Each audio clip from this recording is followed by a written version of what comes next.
السلام علیکم ورحمۃ اللہ تعالی وبرکاتہ نحمده ونصلي ونسلم على رسوله الكريم اما بعد فاعوذ بالله من الشيطان الرجيم بسم الله الرحمن الرحيم ان اولیاؤه الا المتقون صدق اللہ العظیم۔ آئیے ہم اور آپ سب سے پہلے حضور سرور کائنات فخر موجودات باعث تخلیق کائنات احمد مصطفیٰ محمد مصطفیٰ صلی اللہ علیہ وسلم کی بارگاہ بیکس پناہ میں جھوم جھوم کر درود و سلام کا نذرانہ عقیدت پیش کریں اور پڑھیں اللہم صل علی سیدنا و مولانا محمد حامل الجود والکرم وآلہ الکرام وابنہ الکریم وبارک وسلم صلاۃ و سلام علیک یا رسول اللہ صلی اللہ تعالی علیہ وسلم۔ عزیزان ملت اسلامیہ، آج 7 رجب المرجب ہے۔ گزشتہ کل سلطان الہند عطائے رسول خواجہ معین الدین چشتی اجمیری غریب نواز رضی اللہ تعالیٰ عنہ کا عرس تھا۔ اسی مناسبت سے آج ہم انشاءاللہ تبارک و تعالی غریب نواز کی بارگاہ میں قرأت عقیدت پیش کرنے کی سعادت حاصل کریں گے۔ غریب نواز اور آپ کے خلفاء کا ہندوستان والوں پر بہت بڑا احسان ہے۔ اگر غریب نواز ہندوستان میں نہیں آئے ہوتے تو یہ جو اسلام کی بہاریں ہم دیکھتے ہیں یہ شاید نہیں ہوتی۔ غریب نواز یہاں پہ تشریف لائے اور ہندوستان کے اندر جو اسلام کا اجالا پھیلا یہ غریب نواز اور آپ کے خلفاء اور مریدین کی برکت سے پھیلا ہے۔ اللہ کے رسول صلی اللہ علیہ وسلم نے خود غریب نواز کو ہندوستان کی طرف بھیجا۔ پہلی مرتبہ غریب نواز اللہ کے رسول صلی اللہ علیہ وسلم کی بارگاہ میں حاضر ہوئے تھے اپنے پیر و مرشد کے ساتھ، تو اللہ کے رسول کی بارگاہ میں سلام عرض کیا تھا، الصلاۃ والسلام علیک یا سید المرسلین و یا خاتم النبیین، کہ اے نبیوں کے سردار، اے رسولوں کے سردار، اے وہ نبی کہ جس پر اللہ نے نبیوں کے سلسلے کو ختم فرما دیا، آپ پر صلاۃ و سلام ہو۔ تو روزہ مبارک سے جواب آیا تھا وعلیکم السلام یا قطب المشائخ، اے مشائخ کے قطب، اے اولیاء کرام کے سردار، تم پر بھی سلامتی ہو۔ دوسری مرتبہ جب آپ زیارت حرمین شریفین کے لیے حاضر ہوئے، مکہ مکرمہ سے روانہ ہو کر مدینہ منورہ حضور اقدس صلی اللہ علیہ وسلم کی بارگاہ میں پہنچے، زیارت کرنے کے بعد ارادہ ہوا کہ اب یہیں پر رہ جاؤں گا، یہاں سے کہیں نہیں جاؤں گا۔ 4 دن تک وہاں پر ٹھہرے رہے کہ خواب میں سرکار اقدس صلی اللہ علیہ وسلم نے زیارت کا شرف عطا فرمایا، ارشاد فرمایا کہ معین الدین، تم ہمارے دین کے معین یعنی مددگار ہو، ہم نے تم کو ہندوستان کی ولایت عطا فرما دی، تم اجمیر چلے جاؤ، وہاں کفر کی ظلمت اور اندھیرا چھایا ہوا ہے، اللہ تبارک و تعالیٰ تمہارے ذریعے سے ہندوستان میں کفر کے اندھیرے کو دور کر دے گا اور تمہارے ذریعے سے اسلام کی روشنی ہندوستان کے اندر پھیل جائے گی۔ تو اللہ کے رسول صلی اللہ علیہ وسلم نے خود حضرت خواجہ غریب نواز رضی اللہ تعالیٰ عنہ کو ہندوستان کی طرف بھیجا تھا، اسی لیے تو ہم غریب نواز کو عطائے رسول کہتے ہیں۔ عطائے رسول مطلب جو رسول اللہ صلی اللہ علیہ وسلم نے خود ہندوستان والوں کو عطا کے طور پر اور تحفے کے طور پر جو شخصیت عطا فرمائی وہ غریب نواز کی ذات ہے۔ تو یہ غریب نواز اس طریقے سے ہندوستان تشریف لائے۔ اللہ کے رسول کی بارگاہ میں عرض کیا کہ یا رسول اللہ، میں ہندوستان کہاں ہے وہ نہیں جانتا، اجمیر کس جگہ پر واقع ہے، اس کا محل وقوع کیا ہے میں نہیں جانتا، وہاں پر کس طریقے سے کس طرح کے حالات کا مجھے سامنا ہوگا میں نہیں جانتا۔ تو اللہ کے رسول نے خواب میں ہی ارشاد فرما دیا اور سارا جو ہے کہ راستہ بتا دیا کہ یہ ہندوستان کا راستہ ہے، یہ اجمیر ہے، اور اجمیر کا قلعہ اور وہاں کا جو راجہ ہے اس کے حالات سب کچھ اللہ کے رسول صلی اللہ علیہ وسلم نے خواب میں تشریف لا کر غریب نواز کو بتا دیا۔ اب غریب نواز ہندوستان تشریف لائے، پھر کس طریقے سے یہاں پر جو ہے انہوں نے اسلام کی روشنی کو پھیلایا۔ دیکھیں غریب نواز رضی اللہ تعالیٰ عنہ جب دنیا میں تشریف لائے 537 ہجری میں دنیا میں آپ تشریف لائے، آپ کی ولادت ہوئی، آپ کی پیدائش ہوئی۔ آپ کی والدہ ماجدہ ارشاد فرماتی کہ جب میرا بیٹا معین الدین اپنے باپ کی پیٹھ سے میرے شکم کے اندر منتقل ہوا، جب معین الدین میرے پیٹ کے اندر آ گیا تو میں کیا دیکھتی ہوں کہ خیر و برکت کے دروازے کھل گئے ہیں اور میرے گھر میں برکتیں نازل ہونی شروع ہو گئی، رحمتیں نازل ہونی شروع ہو گئی ہیں، اور سارے جو دشمن تھے وہ دوست بن گئے، اور دن بدن عزت اور شرافت میں اضافہ ہونے لگا، اور جتنی بھی تکلیفیں اور جتنے بھی غم تھے سارے غم اور تکلیفیں دور ہو گئی۔ اور جب غریب نواز رضی اللہ تعالیٰ عنہ کے اندر روح پھونکی گئی، 4 مہینے کے بعد تقریباً روح پھونکی جاتی ہے، جان ڈالی جاتی ہے بچے کے اندر، ماں کے پیٹ میں، تو آپ کی والدہ ماجدہ ارشاد فرماتی ہیں کہ جب معین الدین کے اندر روح پھونکی گئی تو میں روزانہ آدھی رات کے بعد سے دن چڑھنے تک اپنے پیٹ سے کلمہ طیبہ لا الہ الا اللہ محمد الرسول اللہ کی آوازیں سنا کرتی تھی۔ یعنی غریب نواز اپنی ماں کے پیٹ میں کلمہ طیبہ کا ورد کیا کرتے تھے اور کلمہ طیبہ پڑھا کرتے تھے۔ آگے آپ کی والدہ جو ہے کہ ارشاد فرماتی ہے کہ جب معین الدین کی پیدائش ہوئی، جب معین الدین دنیا کے اندر تشریف لائے تو میرا گھر نور سے بھر گیا،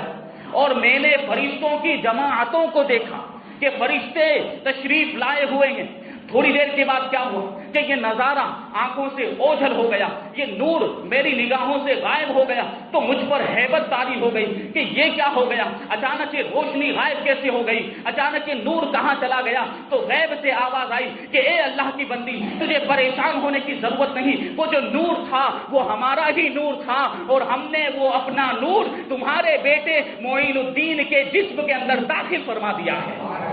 اور اسے دنیا اور آخرت کی نعمتوں سے مالا مال کر دیا ہے۔ یہ غریب نواز کی شان کہ بچپن میں پیدا ہوئے تب یہ مقام و مرتبہ۔ آپ کو بتاؤں، آپ کو پتا ہے کہ غریب نواز رضی اللہ تعالیٰ عنہ نجیب الطرفین سید ہے، یعنی والد ماجد کی طرف سے بھی آپ کا سلسلہ نسب مولا کائنات علی مرتضیٰ رضی اللہ تعالیٰ عنہ تک پہنچتا ہے۔ اسی طریقے سے والدہ ماجدہ کی طرف سے بھی آپ کا سلسلہ نسب مولا کائنات حضرت علی مرتضیٰ تک پہنچتا ہے، امام حسن مجتبیٰ سے ہوتے ہوئے۔ اس کا مطلب یہ ہے کہ آپ والد ماجد کی طرف سے حسینی سید ہیں اور والدہ ماجدہ کی طرف سے حسنی سید ہیں۔ شجرہ نسب اگر آپ اجازت دیں تو سنا دوں، والد ماجد کی طرف سے جو آپ کا شجرہ وہ اس طریقے سے خواجہ معین الدین اجمیری حسن چشتی رضی اللہ تعالیٰ عنہ، یہ صاحبزادے ہیں حضرت خواجہ سید غیاث الدین کے، یہ صاحبزادے ہیں حضرت خواجہ سید نجم الدین ظاہر رضی اللہ تعالیٰ عنہ کے، یہ صاحبزادے ہیں حضرت سیدنا عبدالعزیز کے، یہ صاحبزادے ہیں حضرت سیدنا ابراہیم کے، یہ صاحبزادے ہیں حضرت سید ادریس کے، وہ صاحبزادے ہیں حضرت سیدنا امام موسیٰ کاظم رضی اللہ تعالیٰ عنہ کے، وہ صاحبزادے ہیں حضرت امام جعفر صادق رضی اللہ تعالیٰ عنہ کے، وہ صاحبزادے ہیں امام محمد باقر رضی اللہ تعالیٰ عنہ کے، وہ صاحبزادے ہیں امام زین العابدین کے، اور وہ صاحبزادے ہیں مولا کائنات مشکل کشا علی مرتضیٰ کرم اللہ وجہہ الکریم کے۔ یہ آپ کے والد ماجد کی طرف سے امام حسین سے ہوتا ہوا آپ کا جو سلسلہ نسب مولا کائنات تک پہنچتا ہے۔ اب آپ کی والدہ ماجدہ کی طرف سے جو سلسلہ نسب پہنچتا ہے وہ بعض کتابوں کے اندر اس طریقے سے ہے کہ آپ کی والدہ ماجدہ کا نام بی بی ماہ نور تھا، یہ صاحبزادی ہیں حضرت سیدنا داؤد رضی اللہ تعالیٰ عنہ، وہ صاحبزادے ہیں حضرت سید عبداللہ حنبلی رضی اللہ تعالیٰ عنہ کے، وہ صاحبزادے ہیں حضرت سید داؤد کے، حضرت سید زاہد کے، وہ صاحبزادے ہیں حضرت سید مورث کے، وہ صاحبزادے ہیں حضرت سید داؤد کے، وہ صاحبزادے ہیں حضرت سیدنا موسیٰ جون کے، وہ صاحبزادے ہیں حضرت سیدنا عبداللہ محض کے، اور وہ صاحبزادے ہیں حضرت سیدنا حسن مصنع کے، اور وہ صاحبزادے ہیں امام حسن مجتبیٰ رضی اللہ تعالیٰ عنہ کے، اور وہ صاحبزادے ہیں مولا کائنات علی مرتضیٰ رضی اللہ تعالیٰ عنہ کے۔ اس طریقے سے آپ کا سلسلہ نسب مولا کائنات تک دونوں طرف سے پہنچتا ہے، اور دونوں طرف کی شرافت اور بزرگی غریب نواز کو حاصل ہوئی، اسی لیے تو اتنا بلند و بالا مرتبہ اللہ تبارک و تعالیٰ نے آپ کو عطا فرمایا۔ ابتدائی تعلیم جو ہے آپ کی گھر پر ہوتی ہے، پھر اعلیٰ تعلیم حاصل کرتے ہیں، لیکن بچپن ہی کے عالم میں 7 سال کی عمر کے اندر والد ماجد کا سایہ سر سے اٹھ جاتا ہے، تھوڑے دن کے بعد والدہ ماجدہ کا بھی انتقال ہو جاتا ہے۔ پھر واقعات کا سلسلہ میں نے بیان کیا تھا، ایک پن چکی اور ایک انگور کا باغ آپ کو وراثت میں ملتا، آپ اس میں جو ہے کہ خدمت انجام دیتے ہیں، اسی سے اپنا گزر بسر چلا جاتے ہیں, ابراہیم قندوزی سے ملاقات ہوتی ہے, آپ کی دل کی دنیا جو ہے کہ تبدیل ہو جاتی, پھر اللہ کی راہ میں نکل جاتے ہیں, علم حاصل کرنے کے لیے نکل جاتے ہیں, سمرقند کا سفر کرتے ہیں, وہاں پہ مولانا شرف الدین ترمذی کی بارگاہ میں رہ کر علم حاصل کرتے ہیں, علم کی پیاس نہیں بجھتی, بخارا کی طرف جاتے ہیں, بخارا میں مولانا حسام الدین بخاری کی بارگاہ میں رہ کر علم حاصل کرتے ہیں. اس طریقے سے 5 سال کی مختصر مدت کے اندر آپ اس وقت جتنے بھی رائج علوم تھے سارے علوم کی تکمیل کر لیتے ہیں. پھر اب روحانی تعلیم کی ضرورت پیش آتی ہے. ظاہر کو تو سوار لیا, باطن کو سنوارنے کی ضرورت پیش آتی تو پیر و مرشد کی تلاش میں نکلتے ہیں, شیخ کامل کی تلاش میں نکلتے ہیں, روحانی پیشوا کی تلاش میں نکلتے ہیں, نیشاپور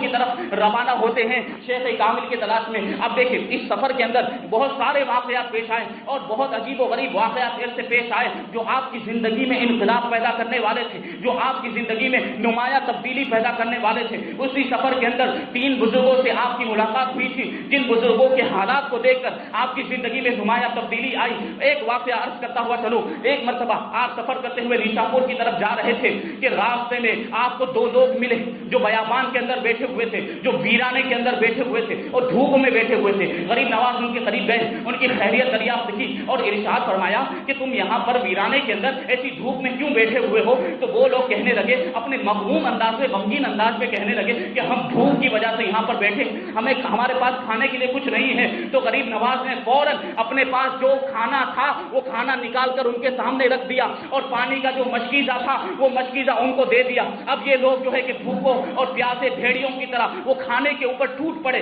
اور اس وقت تک کھاتے رہے جب تک وہ کھانا ختم نہیں ہو گیا اور سارا پانی ختم نہیں ہو گیا. اب کھانا اور پانی کو ختم کرنے کے بعد غریب نواز کی بارگاہ میں عرض کرنے لگے کہ آپ کے پاس کچھ رقم ہو تو وہ رقم بھی ہمیں دے دیں. غریب نواز نے اب ایک تھیلی نکالی جس کے اندر اشرفیاں تھیں, وہ تھیلی پوری کی پوری ان کے حوالے کر دی اور اتنا سارا اور سب کچھ دینے کے بعد غریب نواز ارشاد فرماتے ہیں کہ یہ جو کچھ تھا میں نے تمہیں دے دیا, اگر اس کے ذریعے سے تمہاری ضرورت پوری نہ ہو تو مجھے معاف کر دینا کہ اس سے زیادہ میرے پاس نہیں, اگر اس سے زیادہ ہوتا تو وہ بھی میں تمہیں دے دیتا.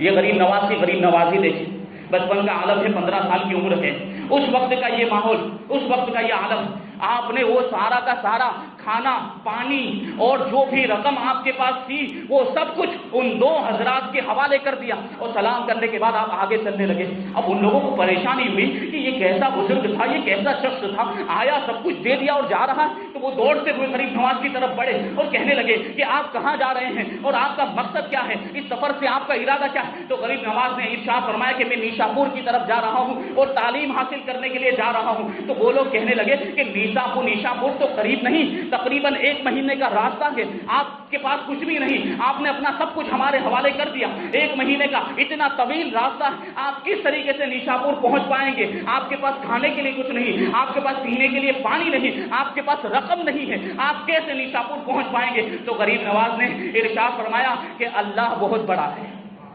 اللہ بہت بڑا ہے. جو اللہ تمہیں ایسے ویرانے میں, ایسے بیابان میں کھلا پلا سکتا ہے, تمہاری ضرورتوں کو پورا کر سکتا ہے, وہ کیا مجھ پر رحم نہیں کرے گا؟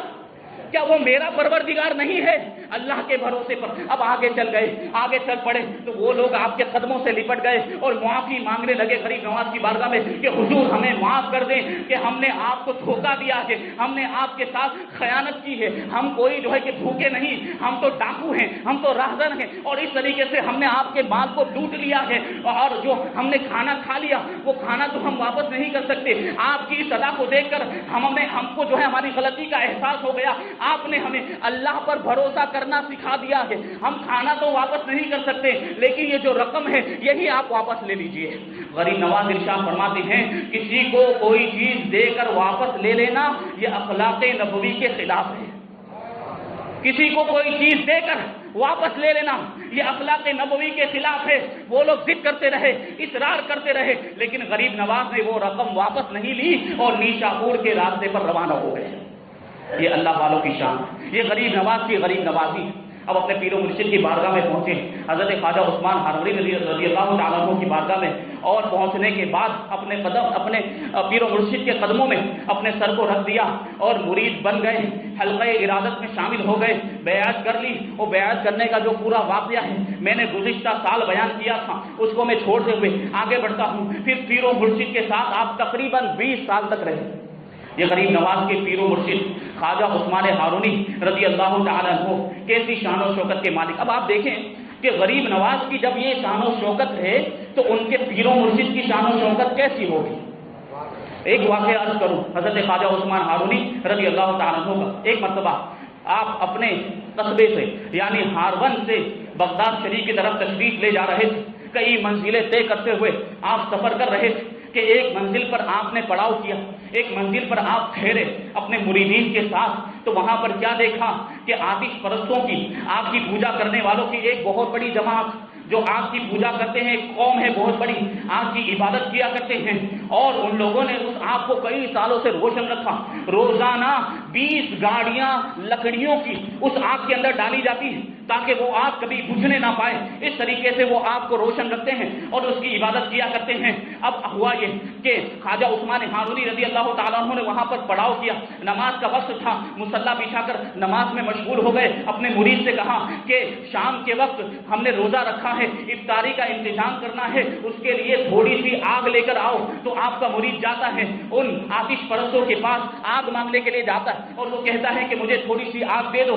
ہمارے شیخ نے افطار کے لیے انتظام کرنے کے لیے آگ منگائی ہے. تو وہ لوگ آگ دینے سے انکار کر دیتے اور کہتے ہیں کہ آگ تو ہمارا خدا ہے, آگ تو ہمارا معبود ہے, ہم اس میں سے کچھ بھی تم کو نہیں دے سکتے. مرید جو ہے واپس لوٹ جاتا, خواجہ عثمان ہارونی کی بارگاہ میں آ کر پورا ماجرا عرض کرتا ہے کہ ان لوگوں نے آگ دینے سے انکار کر دیا. اب خواجہ عثمان ہارونی رضی اللہ تعالیٰ عنہ خود بنفس نفیس تشریف لے جاتے ہیں, اس آگ کے پاس تشریف لے جاتے ہیں. تو کیا دیکھتے ہیں کہ وہاں پر ایک بوڑھا شخص بیٹھا ہوا ہے, گویا کہ وہ قوم کا سردار معلوم ہوتا ہے, اور اس کی گود میں ایک 7 سال کا چھوٹا سا بچہ بیٹھا ہوا تھا. غریب نواز اس کے پاس جاتے ہیں اور حضرت خواجہ عثمان ہارونی اس کے پاس جاتے ہیں اور ارشاد فرماتے ہیں کہ اے وہ شخص جو تم آگ کی عبادت کرتے ہو, یہ آگ کی عبادت کیوں کرتے ہو؟ آپ کے خالق کی عبادت کرنی چاہیے, اس کی عبادت کرنی چاہیے جس نے آپ کو پیدا کیا. تم اگر خدا حقیقی کی عبادت کرو گے تو وہ قیامت کے دن تمہیں جہنم سے نجات عطا فرمائے گا.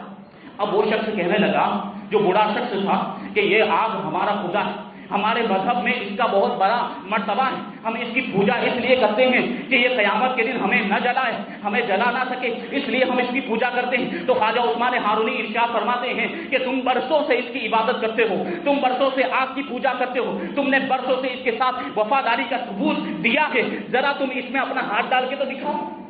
یہ تمہارا خدا ہے تو تم اس میں اپنا ہاتھ ڈال کے تو دکھاؤ. وہ بڑا شخص کہنے لگا کہ آگ کی فطرت ہے جلانا, اگر میں اس کے اندر اپنا ہاتھ ڈال دوں گا تو یہ میرے ہاتھ کو جلا دے گی. تو حضرت خواجہ عثمان ہارونی نے اس کا یہ جواب سننے کے بعد فوراً اس کی گود میں جو 7 سال کا بچہ تھا اس کو لیا, بسم اللہ الرحمن الرحیم یا نار کونی بردم و سلام علی ابراہیم پڑھتے ہوئے آگ میں داخل ہو گئے,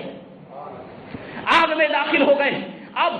خواجہ عثمان ہارونی اس بیٹے کو لے کر, اس بچے کو لے کر آگ میں داخل ہو گئے, نگاہوں سے اوجھل ہو گئے, کسی کو نظر نہیں آ رہے. ادھر آتش پرستوں کے درمیان, آگ کی پوجا کرنے والوں کے درمیان ہلچل مچ گئی, ہلبلی مچ گئی. سب جو ہے کہ پریشانی کے عالم, بے قراری اور اضطراب کے عالم میں کہ یہ کیا ہو گیا کہ خواجہ عثمان ہارونی چھوٹے سے بچے کو لے کر آگ کے اندر داخل ہو گئے, اب کیا ہوگا. لیکن وہاں پر جتنے بھی حاضرین تھے سب نے اپنی ماتھے کی آنکھوں سے یہ نظارہ دیکھا کہ تھوڑی دیر کے بعد خواجہ عثمان ہارونی رضی اللہ تعالیٰ عنہ اس 7 سال کے بچے کو آگ سے لے کر واپس تشریف لا رہے ہیں. اور عالم یہ ہے کہ آپ کے بدن پر اور اس بچے کے بدن پر آگ کا تو نام و نشان نہیں تھا, دھوئیں کا بھی کوئی نام و نشان نہیں تھا.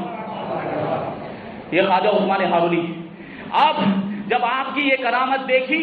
تو وہ جو قوم کا سردار تھا اور اس کی پوری قوم خواجہ عثمان ہارونی کی گرویدہ ہو گئی اور سب کے سب آپ کے قدموں میں بھی گر گئے اور التجا کی کہ فوراً ہمیں کلمہ پڑھا کر اسلام کے دامن میں داخل کر لیجیے.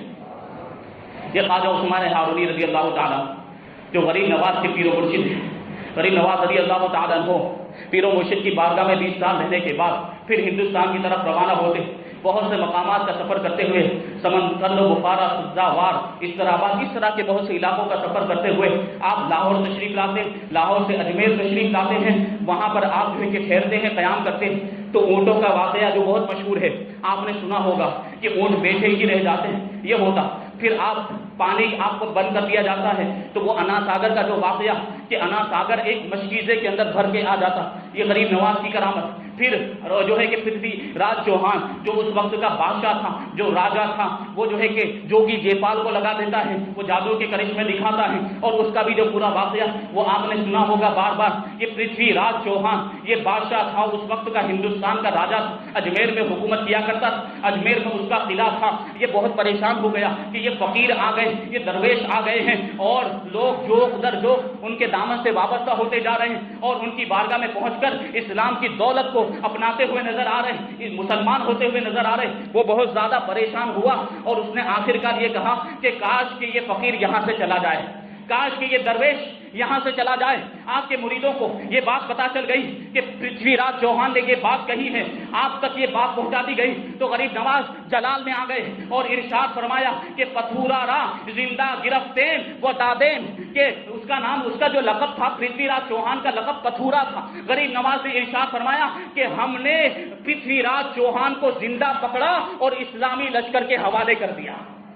یہ ادھر غریب نواز نے صرف اپنے مریدوں کے درمیان ارشاد فرمایا تھا، ادھر شہاب الدین غوری یہ اسلام کا بادشاہ اپنے ملک کے اندر موجود تھا، رات میں سویا، خواب میں دیکھتا ہے کہ ایک فقیر آئے اور ارشاد فرما رہے ہیں کہ ہندوستان پر حملہ کرو، اللہ تبارک و تعالیٰ تمہیں فتح عطا فرمائے گا۔ ادھر شہاب الدین غوری نے ارادہ کر لیا کہ ہندوستان پر حملہ کرنا ہے۔ ادھر قنوج کا ایک راجا تھا جس کا نام جے چند تھا، اس نے شہاب الدین غوری کو خط لکھا کہ میں تمہاری پورے طور پہ مدد کروں گا، میں تمہارے لیے لشکر جمع کر دوں گا، تم ہندوستان پر حملہ کر دو۔ یہ راجا جے چند جو قنوج کا بادشاہ تھا، یہ جو ہے کہ پرتھوی راج چوہان کا دشمن تھا، اس لیے اس نے شہاب الدین غوری کا ساتھ دینے کا اپنا ارادہ ظاہر کیا۔ اب شہاب الدین غوری نے ہندوستان پر حملہ کر دیا اور راجا جے چند کی فوجوں نے اس کا ساتھ دیا، اور اس طرف دوسری طرف جو ہے کہ پرتھوی راج چوہان بھی ہزاروں کی لاکھوں کی تعداد میں لشکر لے کر آیا تھا، لیکن ایک ولی کی دعا تھی، ایک ولی کے الفاظ تھے، غریب نواز کے الفاظ تھے کہ اللہ تمہیں فتح عطا فرمائے گا، تو لاکھوں کے سامنے اللہ تبارک و تعالیٰ نے شہاب الدین غوری کے لشکر کو فتح عطا فرمائی، اور اس طریقے سے ہندوستان میں اسلامی حکومت کا دور شروع ہو گیا۔ اب شہاب الدین غوری نے اجمیر کو فتح کر لیا، دہلی کو فتح کر لیا، اس کے بعد بہت سی ریاستوں کو فتح کیا، علی گڑھ، دہلی، آگے بہت سے علاقوں کو فتح کرتے ہوئے وہ اجمیر پہنچا۔ اجمیر میں عصر کے وقت پہنچا تو کیا دیکھتا ہے کہ ایک فقیر ہیں جو اپنے مریدوں کے درمیان تشریف فرما ہیں اور عصر کی نماز پڑھا رہے ہیں، اپنے مریدوں کو عصر کی نماز پڑھا رہے ہیں۔ شہاب الدین غوری بھی نماز کے اندر شامل ہو جاتا ہے اور جو ہے کہ نماز پڑھ لیتا ہے۔ نماز سے فارغ ہونے کے بعد جیسے ہی اس کی نظر اس فقیر پر پڑتی ہے جو امامت کرا رہے تھے، تو اس کو سمجھ میں آ جاتا ہے کہ جو میرے ملک کے اندر جو خواب میں جو فقیر تشریف لائے تھے، جنہوں نے ہندوستان کی فتح کی بشارت دی تھی، وہ کوئی اور نہیں تھے بلکہ خواجہ غریب نواز ہی تھے۔ یہ اس طریقے سے غریب نواز رضی اللہ تعالیٰ عنہ نے شہاب الدین غوری کو یہ بشارت دی تھی اور اس کے لیے دعا فرمائی تھی کہ اللہ تبارک و تعالیٰ تمہیں فتح عطا فرمائے گا۔ وہیں سے اسلامی حکومت کا دور شروع ہوا۔ بعد میں جو ہے کہ بہت سے مسلمان بادشاہ آئے اور مسلمان بادشاہوں نے اس طریقے سے پورے اسلام کے اندر، پورے ہندوستان کے اندر اسلامی حکومت کو قائم کیا، اسلامی اقتدار کو قائم کیا، اور اس طریقے سے بزرگوں کی روحانیت کے ذریعے سے اور اسلامی حکومت کے ذریعے سے پورے ہندوستان کے اندر اسلام کی روشنی پھیل گئی۔ آپ دیکھیں غریب نواز رضی اللہ تعالیٰ عنہ کے وصال کا وقت آتا ہے اور آپ جو ہے وصال کی جو شب 6 رجب المرجب کی شب اپنے حجرہ مبارک میں تشریف لے جاتے ہیں اور دروازہ اندر سے بند کر لیتے ہیں۔ پوری رات کمرے کے اندر سے عجیب و غریب آوازیں آتی رہتی ہیں۔ رات کے آخری حصے میں یہ آوازیں بند ہو جاتی ہیں۔ فجر کی نماز کے بعد مریدین حاضر ہوتے ہیں، دروازہ کھٹکھٹاتے ہیں لیکن دروازہ نہیں کھلتا۔ بہت زیادہ کوشش کرتے ہیں، آخرکار دروازے کو توڑ کر اندر داخل ہوتے ہیں تو کیا دیکھتے ہیں کہ غریب نواز کا وصال ہو چکا ہے۔ غریب نواز دنیا سے تشریف لے جا چکے ہیں اور آپ کی پیشانی پر لکھا ہوا ہے ھذا حبیب اللہ مات فی حب اللہ، کہ یہ اللہ کا حبیب ہے، یہ اللہ کا محبوب ہے اور اللہ کی محبت میں دنیا سے گیا ہے۔ یہ غریب نواز کی شان تھی۔ یہ غریب نواز ایسے مرید تھے کہ ان کے پیر کو ان کے مرید ہونے پر فخر تھا۔ میں نے ابھی خواجہ عثمان ہارونی کا یہ واقعہ بیان کیا، جب خواجہ غریب نواز آپ کے حلقہ ادارت میں شامل ہوئے تھے، اس وقت جو ہے کہ آپ کی بارگاہ میں رہنے لگے، اس وقت آپ کے پیر و مرشد نے ارشاد فرمایا تھا کہ معین الدین محبوب خدا اس و مرا فخر اس بر مرید یہ او، کہ معین الدین خدا کا محبوب ہے اور ہمیں اس کے مرید ہونے پر فخر ہے۔ یہ ایسا مرید ہے کہ اس کا پیر بھی اس پر فخر کرتا ہے، اس کا پیر بھی اس پر ناز کرتا ہے۔ یہ غریب نواز رضی اللہ تعالیٰ عنہ کی شان و شوکت، اس طرح کے بہت سے واقعات، بہت تفصیل ہے، انشاءاللہ پھر کبھی موقع ملا تو بیان کرنے کی کوشش کریں گے۔ اللہ تبارک و تعالیٰ کی بارگاہ میں دعا ہے کہ جو کچھ بھی بیان ہوا اس پر ہمیں آپ کو، ہم سب کو عمل کرنے کی توفیق عطا فرمائے۔ وما علینا الا البلاغ۔ السلام علیکم۔